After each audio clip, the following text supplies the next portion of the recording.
Assalomu alaykum, hurmatli Sarhad.uz Telegram kanali obunachilari.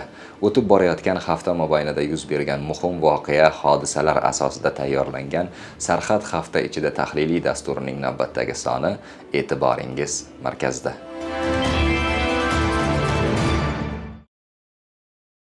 O'tgan hafta mobaynida Davlat xavfsizlik xizmati chegara qo'shinlari yosh chegarachilar harbiy akademik litseyi mas'ullari tomonidan yangi o'quv yili boshlanishi munosabati bilan Farg'ona vodiysi bo'ylab keng ko'lamli targ'ibot tadbirlari amalga oshirildi. Hozir shu haqida.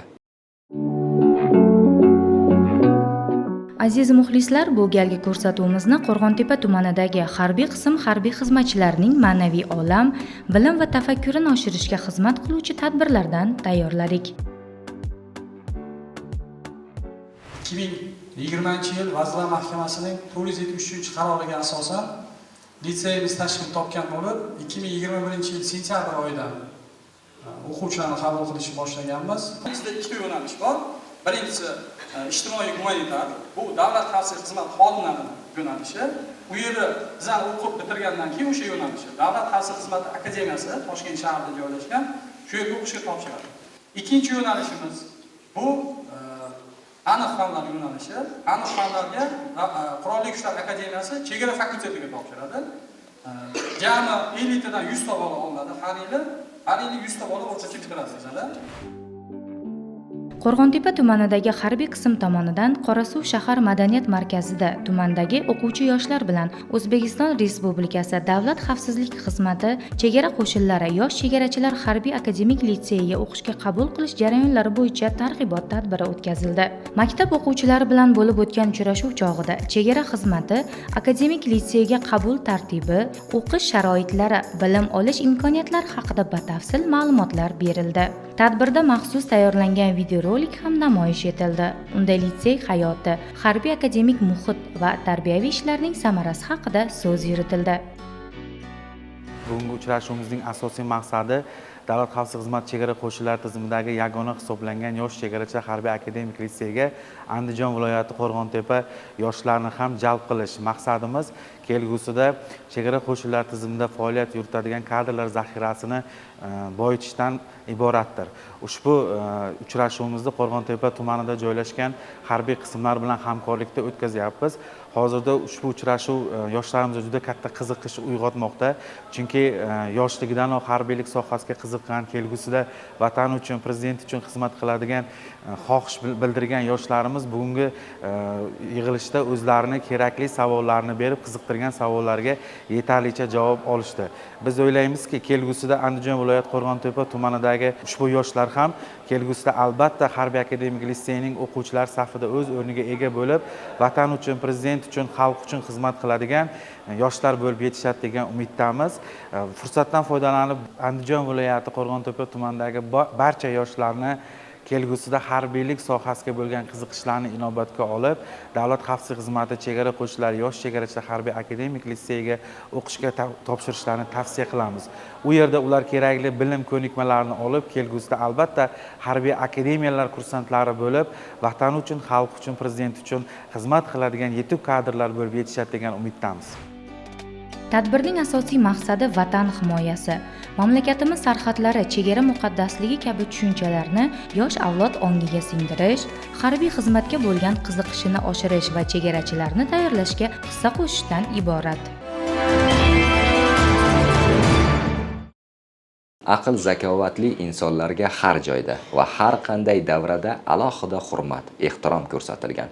Bugungi kunda ham mamlakatimizda zakovat intellektual o'yinini yoshlar orasida ommaviy ma'rifiy harakatga aylantirish bo'yicha keng qamrovli ishlar amalga oshirilmoqda.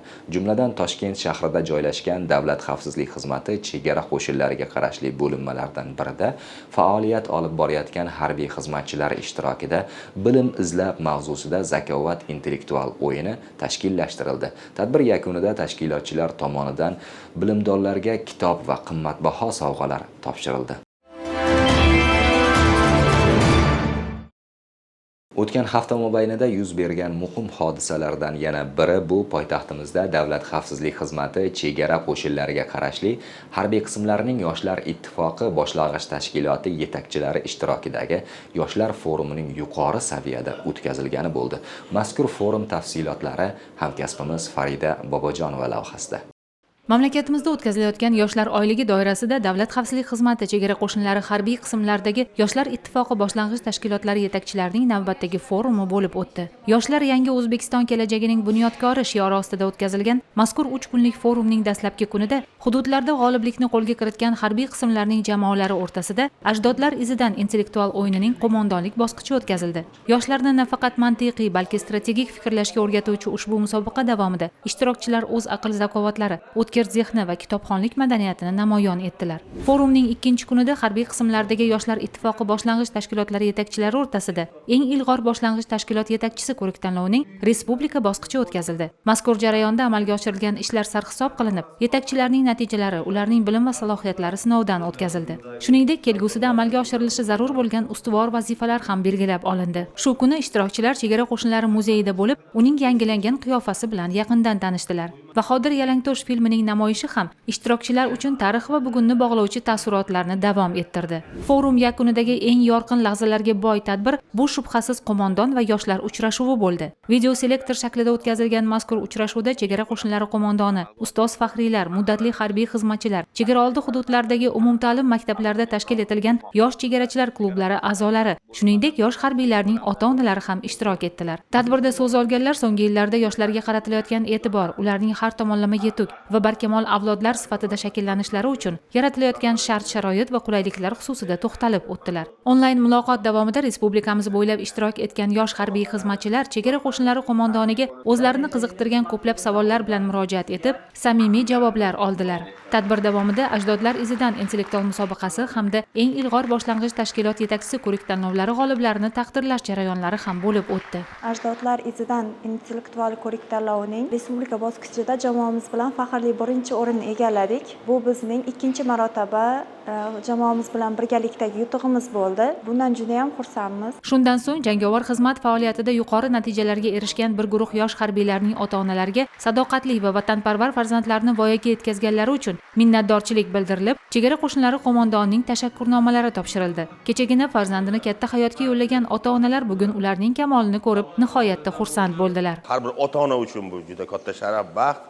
Aynan mana shu bugungi bo'lgan tadbir, mana yoshlarga bo'lgan e'tibor, bizga berilgan tashakkurnomalarga, farzandimiz shunchalik yurt uchun, el uchun shuncha xizmat qilgan biz ota-ona uchun bu katta sharaf, katta baxt bu. Juda xursandman, hayajonim juda ham cheksiz. Bu yurtda hammani farzandi shunday bo'lsin. O'g'limiz shu darajaga yetish uchun hamma imkoniyat yaratib berganmiz. Bugun mana shu o'z mevasini beryapti. Davlatimizga, prezidentimizga juda ham minnatdorman. Zamonimiz tinch bo'lsin, osmonimiz musaffo bo'lsin. Tadbirning badiiy qismida chegara qo'shinlari ashula baraq ansambli tomonidan konsert dasturi namoyish etildi. Albatta, yorqin taassurotlar va yodda qolarli onlarga boy tarzda o'tgan forum chegara qo'shinlaridagi O'zbekiston yoshlar ittifoqi boshlang'ich tashkilotlari yetakchilarining kelgusidagi ish faoliyatlarini muvofiqlashtirishga hamda amalga oshirilayotgan chora-tadbirlar samaradorligini yanada oshirishga xizmat qilishi shubhasiz.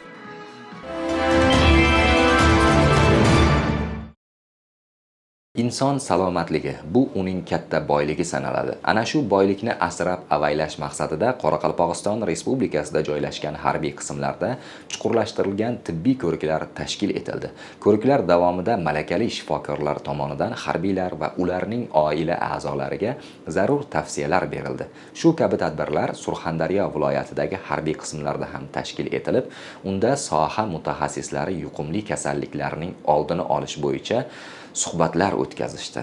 Sir emaski, onalik va bolalikni muhofaza qilishda tibbiyot xodimlaridan hushyorlik, samimiylik va fidoyilik talab etiladi. Zero ularning ko'magida kelajagimiz egalari har tomonlama sog'lom va barkamol bo'lib ulg'aysa, vatanimiz rivojiga o'z hissalarini qo'shib, yurtimiz nomini dunyoga tanitishda davom etadilar. Ortda qolgan hafta mobaynida chegara qo'shinlari faoliyatida yuz bergan muhim voqea va hodisalar tafsiloti hozircha shulardan iborat.